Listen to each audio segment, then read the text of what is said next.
حضرت ابو هريره رضی الله تعالی عنہ نے روایت ته فرمایي چې نبی کریم صلی الله علیه وسلم فرمایلی چې یو عمره د بل عمره پورې دا د هغو ګناهونو کفاره ګرځي چې د دواړو په منځ کې کوم ګناهونه کړي په هغې سره الله معاف کوي.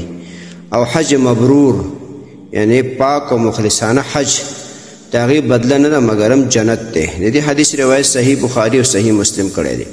محترم مسلمانانو ورونو، دې حدیث نه خبره معلومه شو چې سړي عمره وکړه او بیا هغې نه بعد یې بله عمره وکړه. د دواړو عمرو منځ کې څومره سړي نه ګناهونه شوي الله په دې سره ورته هغه معاف کوي.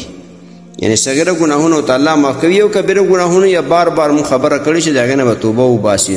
نو چې همدغه عمرې ته لاړې واته دې توبه ویستله، کوم غلط کار دې کړی و او توبه داسې چې بس په هغې خفه شوې، آینده دپاره دې نه کولو اراده وکړه.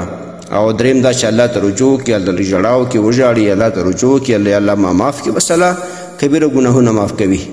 نو دې وجې نه که څوک یو عمره وکړي بیا څو کال پس یا څو میاشتې بعد بله عمره وکړي، په منځ کې د څه ګناهونه شوي نو الله په هغې سره هغه ورته معاف کوي او په هغې سره یې پاکوي.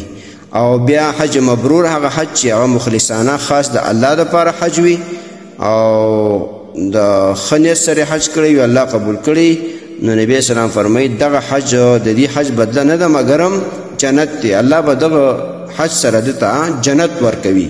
نو الله دې زموږ ستاسو سړی او ښځو ټولو حج مبرور نصیب کړي. حج مبرور معنا هغه چې الله قبول کړی وي، مقبول حج چې الله ته مقبول او منظور وي، هغه حج دې الله زموږ ستاسو نصیب کړي. او دغه حج مقبول او مبرور هغه حج دی چې هغه مخلصانه وي، ښه په اخلاص سره وي، په ښه نیت سره وي، د ریاکاري او د خودین دپاره حج نه وي.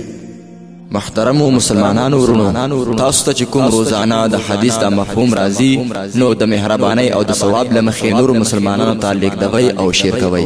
والسلام.